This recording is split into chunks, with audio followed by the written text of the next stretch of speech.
Hello and welcome to the shop. You're not used to seeing me at this angle. That's because we're going to be working on the Rockwell Delta lathe today because I'm making a tool handle and it's going to be fairly long. I'm going to do a 24-inch long tool handle for a really cool reason. Shout out to Wawa, the Wilmington Area Woodturners Association. I was able to go visit with them and do a demonstration, and I earned a new set of tools. I got myself the Bosch hollowing tools and the high-speed steel Bosch hollowing tools, the medium set 5/8 inch. And so we're going to make a tool handle to fit it. So hang around. I've got a nice piece of ash that I've got to prep and get on the lathe. And we'll go ahead and film the process and kind of show you my thinking a little bit behind how I designed the tool handle and balance and things like that. I recently got to visit with Jim and Rita Duxbury, and Jim gave me one of his center finders. This is a cool little tool. It's just a little wooden frame. You got one screw, and this moves up and down. You figure out, kind of approximate where your center might be.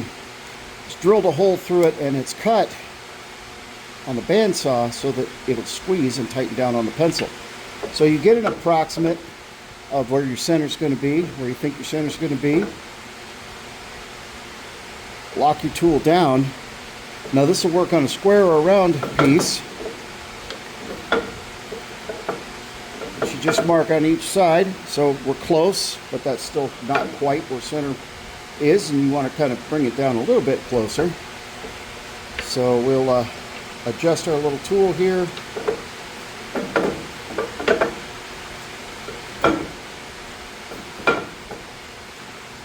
And that gives us a really nice approximation. The center right there gives us a place to start. Really useful tool. That's from Jim Duxbury. And thank you very much, Jim. I really appreciate that. It's a useful little piece of equipment, and I pretty much mark centers on everything with it now.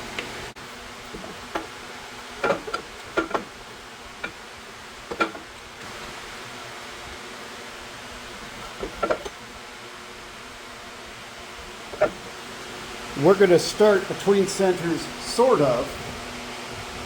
I'm going to mount this in the chuck, and we're going to drill a 3/4 inch hole in the tail end using the Jacob's chuck and a Forstner bit so that we can fit this collar in there that's going to actually hold the tool. So we're going to have an interchangeable hollowing tool with one handle and 3 different blades. So we got to drill this out. I marked centers so that I could have the center here, and then we will actually go back between centers to turn. This will actually end up being mounted in a live center with a little bit of padding, a little tape or something on the live center. But I want to get as close to between centers as possible so that we have a very straight tool handle for our hollowing tool.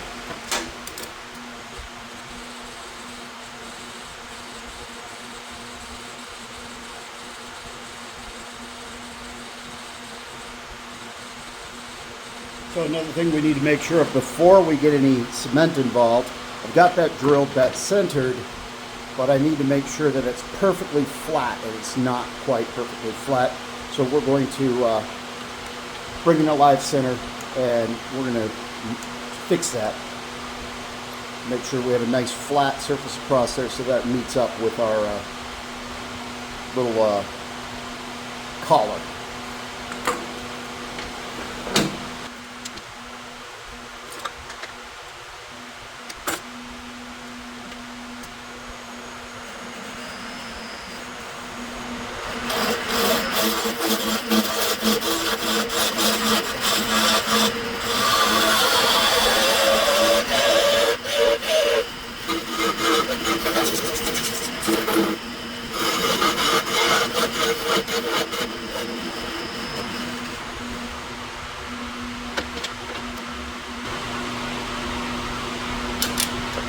A little bit of sanding, and that should seat this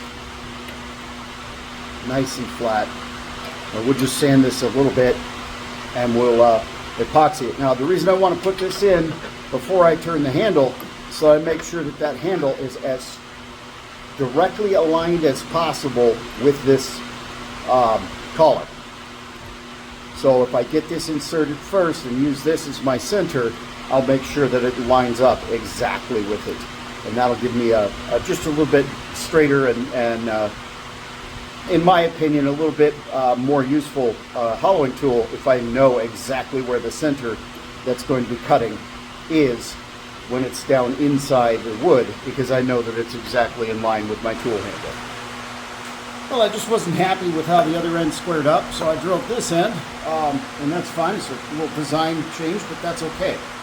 We can, I always make my blanks too big, turn it down to what I'm thinking, and I'm thinking about a 20-inch tool handle, and I've got 24 here, so we have plenty of room for the change. But I'm also thinking, since I wasn't real happy with how that drilled out, and I decided to drill this side, I'm thinking I could do an inlay on that end, which would be kind of cool. So I may play around with that too, just because, hey, it's my turning tool, and so I can make a custom design. Why not? But we're going to use two-part epoxy. I prefer Bob Smith Industries slow cure. And the reason I prefer the DSI is because it doesn't smell horrible. It's pretty cool. So this is a slow cure epoxy, which means that we're going to glue this up and let it set overnight, and we'll turn the actual tool in the morning. Equal parts, part A and part B.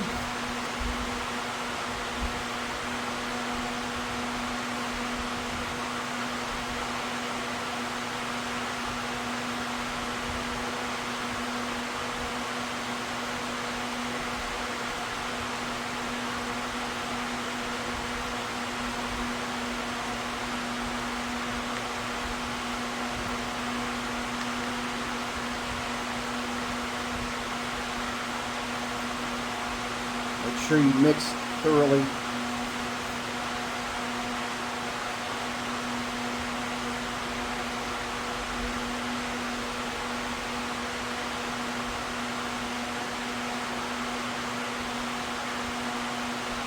Get plenty of it all the way around.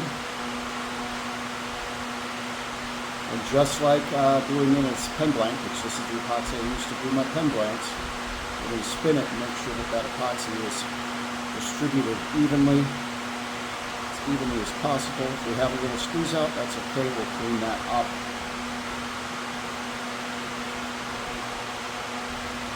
Get that in there.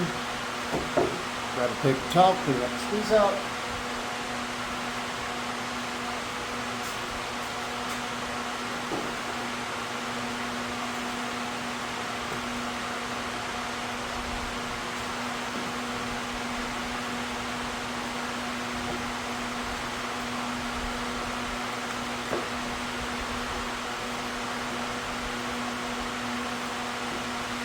But I know that this is extremely durable epoxy. Most of the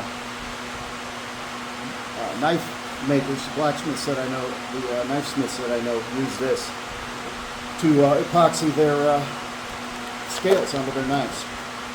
If they trust it for everyday use on a high-end, high-quality forged knife, I trust it on my handmade hollowing tool.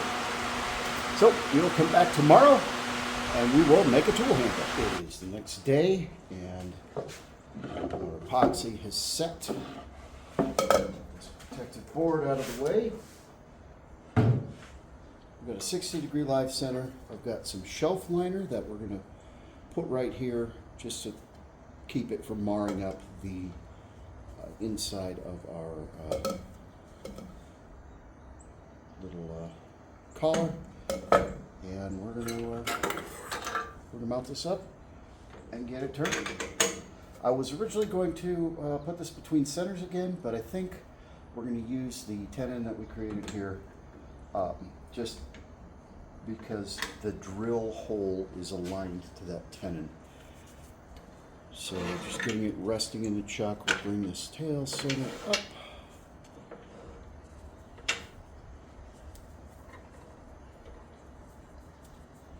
We're going to press that into the squirrel chuck.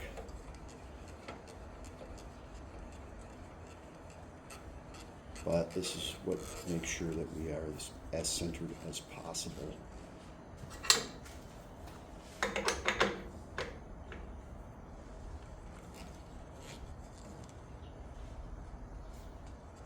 Which is what we want. Drive that into the chuck. Tighten that down good and tight.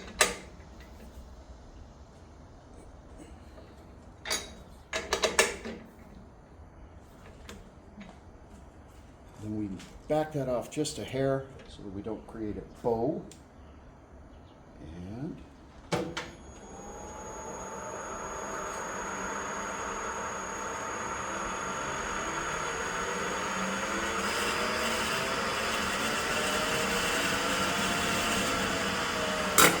we're ready to go.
Alright, we've sharpened up a bit. It should help.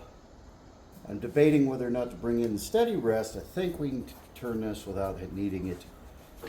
We're going to come back down here and bring this down so that we get a nice straight shaft. This handle has to be a little bit heavier than you might turn another tool handle because this is for a hollowing tool. And if you spend any time hollowing, you know that there's a lot of friction, there's a lot of torque, and this nice ash handle needs to be able to handle that. Sanded here up to 240, and I don't think we're going to sand past that. This is a tool handle, and if it's too smooth, that can create its own issues when you're using it with your hands slipping off of it. You want to have some kind of texture to it, but this ash really cleans up nicely. It's a really beautiful piece of wood.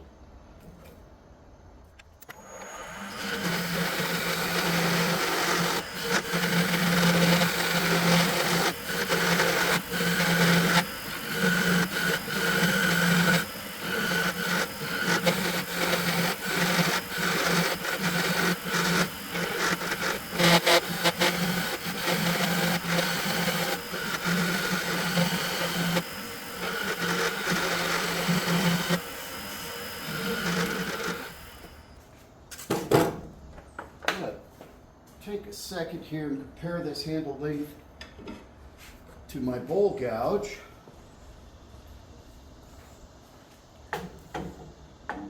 We're already getting a little bit longer. This is a 5/8 inch Thompson bowl gouge, and it's pretty comfortable here. I do wish I had about 5 more inches. So we're getting into that territory. So I'm probably going to take this down to here. Again, because this is for hollowing tools, and so we're going to have a lot of torque at the cutting end that we need to be able to counter with leverage, which is why I'm going for the longer handle and a bit thicker, again, just so that it is able to handle kind of the forces at work when we're hollowing a decent sized piece. We have some vibration in there that's kind of unavoidable when you have a long, thin tool shaft, but that will sand out pretty quickly.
Now at this point, one thing that I need to think about is, as I'm using this tool for a fairly long piece of time, as I'm hollowing, say, a large piece, is this going to be comfortable in my hand?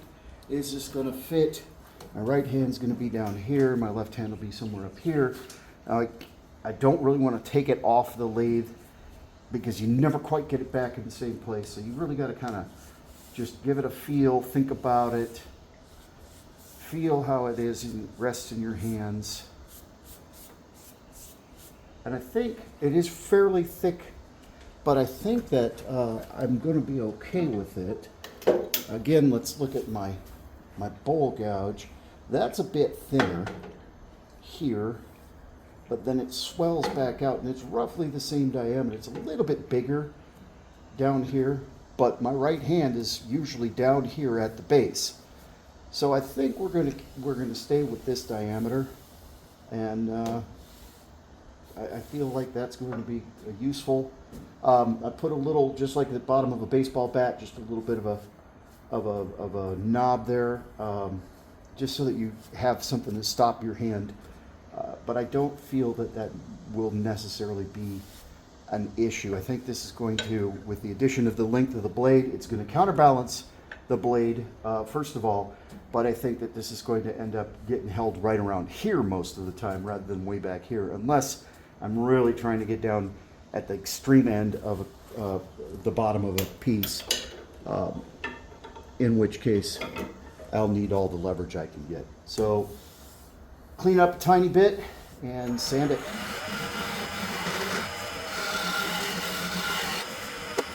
All right, it's sanded up through 320. I'm not going to sand it any further, so it's now time to part it off. Be using the 3/8 inch spindle gouge.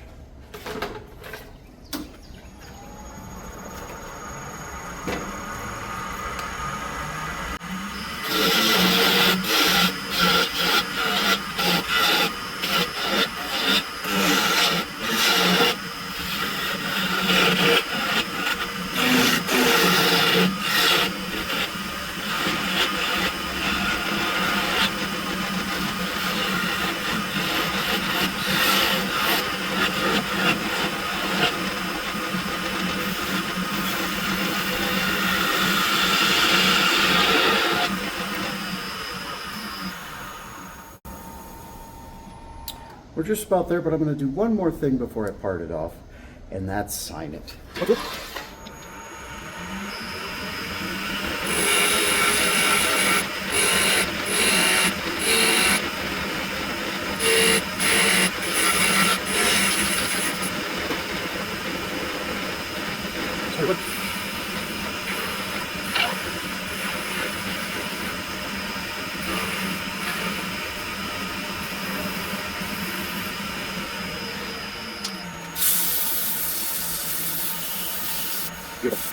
In my opinion, the most rewarding part of a project like this, where you're making a tool handle, a baseball bat, anything like that, is when you put the finish on it. I use oiled linseed oil. It is what has been used to finish tool handles for a long, long time, and I see no reason to break the tradition. It's an effective finish for tool handles, baseball bats, canes. It's good stuff. So oiled linseed oil is my go-to. And I am extremely happy with how that finished up. Beautiful, beautiful piece of ash. Really nice tool handle here. It's got some good length to it. I can get it down and seat it against my hip. I've got lots of leverage. I think I'm going to find that this is going to become my absolute favorite tool in the shop when it comes to hollowing. We'll let that start to soak in, and I'll show you the tool that it's going to fit. So I built this handle to hold my Bosch hollowing tools. These are from TrentBoschTools.com. This is the Total Access hollowing tool. It's high-speed steel, and it'll fit right in there, just about perfect depth. That worked out really well. Tighten the grub screws and that holds it. And I got the whole system. So this is the straight. Then we have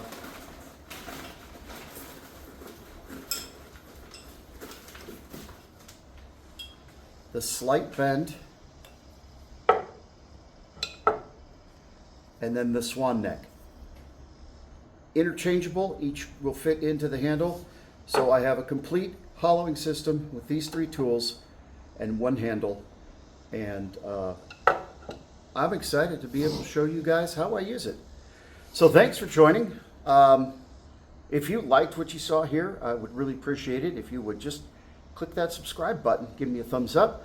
That's helpful to me. And check out my other videos. I will be doing more here with it over the summer and into the fall, and hopefully be able to be a little bit more active here on the YouTube channel. Please check me out also on my TikTok channel. You can join my Facebook page, or you can support me at kofi.com/Watai Woodturning. Links in the bio. You can also just get there by going to wataiwoodturning.com. I appreciate you guys. Remember, just one more pass means put the bowl gouge down.